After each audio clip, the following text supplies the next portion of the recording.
Friends ए लेंबूर स्वास्थ्य जनित उपकारिता विषय आपण मानकु भल भाबरे जणा थाए जेमिति कि लेंबू आम खाद्य सामिल कले आमर रोग प्रतिरोधक शक्तिटा बढ़ी थाए हजम भल होई थाए लेंबूर सरबत करी आमे जदि पीबा आम शरीर सतेज भी रही थाए। एई लेंबू आम पई जेतिकी उपकारी तार चोपा मध्य आमर स्वास्थ्य पई आहुरी अधिक उपकारी अटे। आज मु एई वीडियो माध्यम रे दुईटी उपाय रे लेंबूर चोपा को व्यवहार किपरि करिवा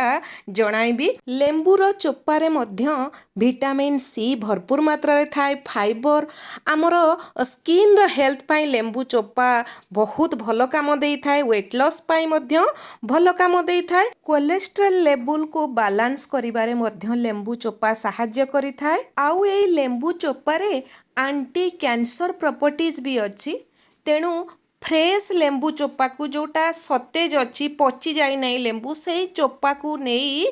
आपण एभली फुटाइबे मु ता सहित दुई टुकुड़ा डालचीनी पकाई फुटाइछि एभली फुटाइले लेंबू चोपा रे गोटे तेल भली थाए ऑयल थाए आउ लेमन जेस्ट बोली ताकू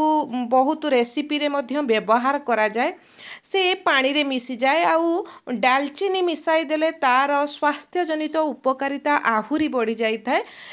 नख उषुम समय आपण चाहिए महू मिसाई पी पारिबे नहेले जो माने मिठा चाहू नांती सेमती मध्य पीले एहा आमर स्वास्थ्य पई उपकार करिथाए। मु गोटिए सतेज लेंबूर चोपा को फुटाई एभली व्यवहार करिथिली आपण चाहिए दिन रे थरे किंबा दुई थर एभली डालचीनी सहित फुटाई की मध्य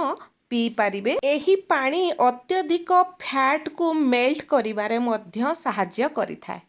एबे देखाउछि देखंतु केते गुड़िए लेंबू चोपा को मु डीप फ्रीजर रे स्टोर करिकी रखिथिली डीप फ्रीजर रे स्टोर करिकी रखिले एहा जल्दी खराब हुए नहीं। केते गुड़िए चोपा मोर पाची जाइछि आउ केते गुड़िए मध्य सतेज थिला सबु को मिसाई मु रखिछि लेंबू चोपा को फोपाड़े नहीं सतेज चोपा जोटा को अत्यंत फ्रेश ताकू मु पानी फुटाई पी थाए आउ जो चोपा टिके मते खराब लागे मु ताकू स्टोर करिकी एभली रखी थाए जहाँ मु पित्तल बासन पित्तल कड़ेई किंबा लुहार कड़ेई मोर जो रोसई करूची ताकू सफा करिबा पई कि व्यवहार करि थाए। आपण माने चाहिए पित्तलर ठाकुर बासन जो अच्छी चिकिटा तेल घिओ सब लगी थाए से सब को सफा करिबा पई एई भली व्यवहार करि परिबे। मोर एई पित्तल कड़ेईटी सफा देखा जाउथिला जदियो अत्यधिक चिकिटा नथिला किंतु आपण माने जानि परिबे सफा देखा जाउथिले मध्य मु लेंबू चोपा केते गुड़िए नेइछि प्राय 10-12टी जो एभली लेंबू चोपा जो टुकुड़ा ताकू नहीं जाइकी फुटाउछि ई पानी टिके गरम हो गले ता सहित आपण जो बासन मजा लिक्विड आपण पाखरे जेउ कंपनी रो भी अच्छी बासन मजा लिक्विड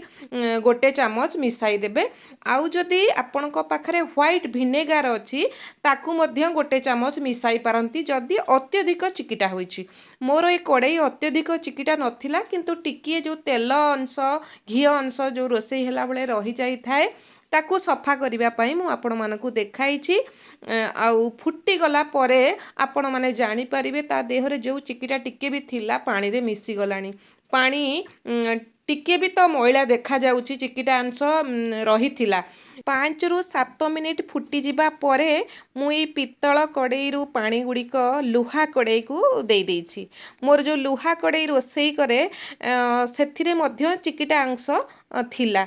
जदियो पूरा जे पोड़ी की मसला जमती अत्यधिक चिकिटा ताहा नुहे किंतु आमे मझिरे मझिरे 15 दिन को थरे निहाती एभली सफा करिबा दरकार कहीं ना आमे जानी पारु नहीं आम आखि को सफा देखा जाए किंतु बहुत सफा जेतेबेले हेई जिवो आपण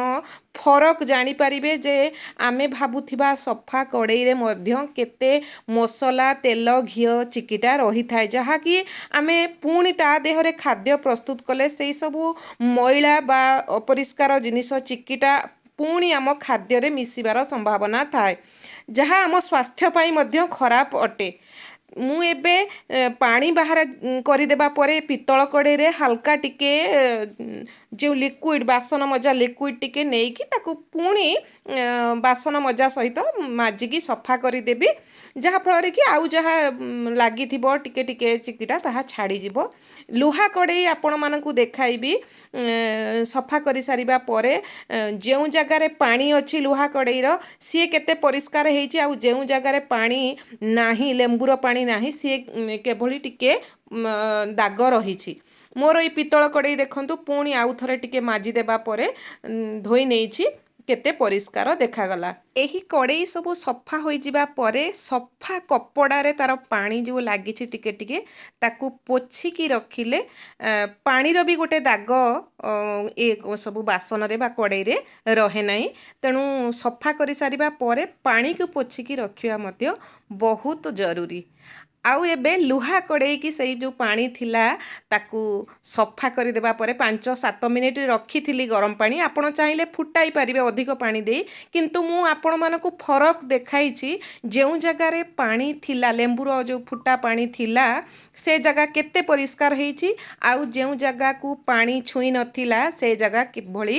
ଦାଗ ଟିକେ ରହିଛି। ଆମେ ଭାବୁ ଯେ ଆମ କଡ଼େଇ ସଫା ଅଛି, କିନ୍ତୁ ଯଦି ସପ୍ତାହକୁ କିମ୍ବା 15 ଦିନକୁ ଏଇଭଳି ଲେମ୍ବୁ ଚୋପା ଆପଣମାନେ ନ ଫୋପାଡ଼ି ରଖିଥିବେ ସଫା କରିପାରିବେ। ଯଦି ଲେମ୍ବୁ ଚୋପା ରଖିନାହାନ୍ତି ଫ୍ରେଶ୍ ଲେମ୍ବୁକୁ ମଧ୍ୟ ଆପଣ ବ୍ୟବହାର କରିପାରିବେ। ମୁଁ କେବଳ ଲେମ୍ବୁ ଚୋପାର ବ୍ୟବହାର ଆପଣମାନଙ୍କୁ କହିଛି ଯେ ଆମେ ଫୋପାଡ଼ି ଦେଉ, କିନ୍ତୁ ନ ଫୋପାଡ଼ି ତାର ବ୍ୟବହାର ମଧ୍ୟ ଆମେ କରିପାରିବା। ଆଉ ଗୋଟିଏ ଟିପ୍ସ ମୁଁ ଆପଣମାନଙ୍କୁ ଏଠାରେ କହିବାକୁ ଚାହେଁ, ଲୁହା କଡ଼େଇ ସଫା କରିସାରିବା ପରେ ତାର ପାଣି ମଧ୍ୟ ପୋଛିକି ରଖିବା, ନହେଲେ ଲୁହା କଡ଼େଇରେ ପାଣି ଅଂଶ ଟିକେ ବି ରହିଲେ ତାହା ଜଙ୍କ ଲାଗିଯାଏ ବା ରଷ୍ଟ ହେବାର ସମ୍ଭାବନା ଥାଏ। ପାଣି ପୋଛିବେ, ପାଣି ପୋଛିକି ଶୁଖେଇ ଦେବା ପରେ ଟୋପାଏ ବା 2 ଟୋପା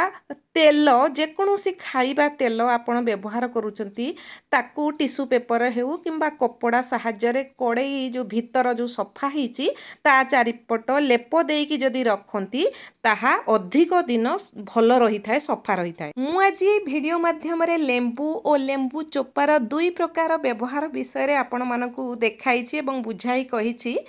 ଆଶା କରୁଛି ଭିଡ଼ିଓଟି ଆପଣଙ୍କ ପାଇଁ ବହୁତ ଉପକାରୀ ହେବ। ଭିଡ଼ିଓଟି ଯଦି ଆପଣମାନଙ୍କୁ ପସନ୍ଦ ଆସିଥାଏ ତାହେଲେ ଲାଇକ୍ କରିବା ସହିତ ସେୟାର ମଧ୍ୟ କରିନେବେ, ଆଉ ଚ୍ୟାନେଲକୁ ଯଦି ସବସ୍କ୍ରାଇବ୍ କରିନାହାନ୍ତି ତାହେଲେ ଚ୍ୟାନେଲକୁ ମଧ୍ୟ ସବସ୍କ୍ରାଇବ୍ କରିନେବେ। ରହୁଛି, ଧନ୍ୟବାଦ।